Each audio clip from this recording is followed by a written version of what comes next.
त्याबद्दल. महादेव दत्तात्रय मुंडेच मला वाटतं IBN 18नी त्यांची एक मुलाखत दाखवली होती. त्या मुलाखतीमध्ये महादेव मुंडेंचा मुलगा सुद्धा दाखवलाय. आई तर रडतेच पण मुलगा सुद्धा रडतोय. मग त्या दोन लेकरं आहेत, कच्चे बच्चे आहेत महादेव मुंडेची, आणि 15 महिन्यापासून जर त्याचा तपास लागत नसेल तर हे दुर्दैव आहे.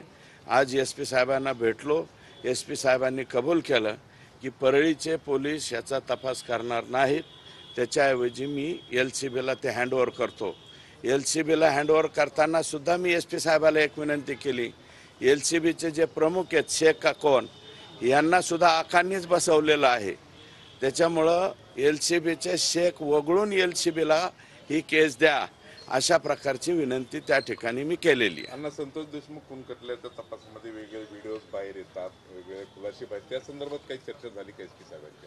नाही, मी बोललो ना, आता त्याच्यामध्ये त्याचा तपास CID कडे चाललेला आहे. त्याच्यामुळं त्या केसच्या बाबतीत मी त्याचे जे प्रमुख आहेत बसवराज तेली यांवरची वेळ मागितलेली आहे. तिकडं माझ्याकडं जे अपडेट्स आलेले आहेत ते सोमवारी, आणि कोणाकोणाचे नंबर चेक करायचे हे बसवराज तेली साहेबांना सोमवारी जाऊन बोलल. न्यायालयीन चौकशी सुद्धा याच्यामध्ये नेमलेली आहे, त्या चौकशीचं काय स्टेटस आहे, त्या समितीचं काय काम सुरू आहे? हे पहा, न्यायालयीन चौकशी म्हणजे राज्य सरकारकडनं हायकोर्टाला कळवलं जातं. हायकोर्टाला कळवल्याच्या नंतर हायकोर्ट नाव देतं. त्याप्रमाणे मला वाटतं अहलुवालिया यांचं नाव आलेलं आहे, आणि ते माननीय उच्च न्यायालयाचं दर्जा असल्यामुळं त्याच्यावरती अधिक बोलणं उचित नाही. ते त्यांची आता सुरूच होईल ना, ऑर्डर निघेल त्याची चौकशी चालू होईल.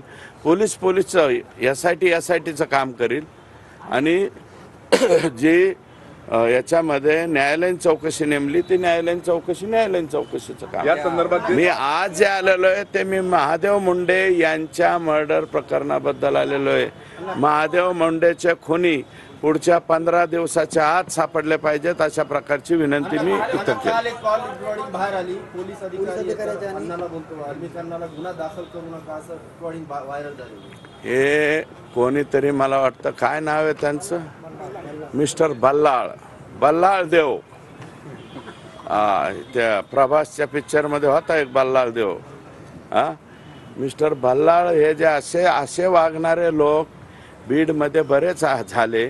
त्याच्यामुळं तर हे स्तोम माजलं ना.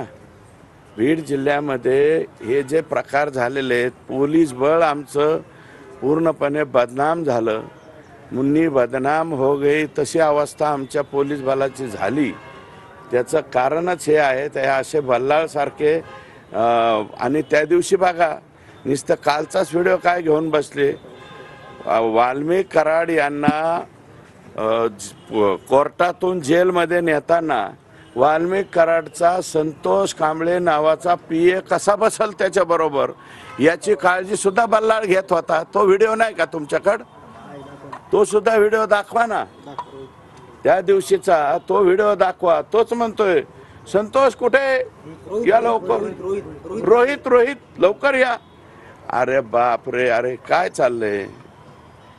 आणि काही कर्मचारी म्हणजे गुन्हेगार आम्हाला कोणत्या जेलमध्ये पाठवा हे सांगायला लागलेत. लातूरचं जेल मागतायत, कशासाठी मागतायत त्याची सुद्धा सगळं माहिती आहे माझ्याकडं. फक्त ऑर्डर होऊ द्या, मग नंतर सांगतो मी.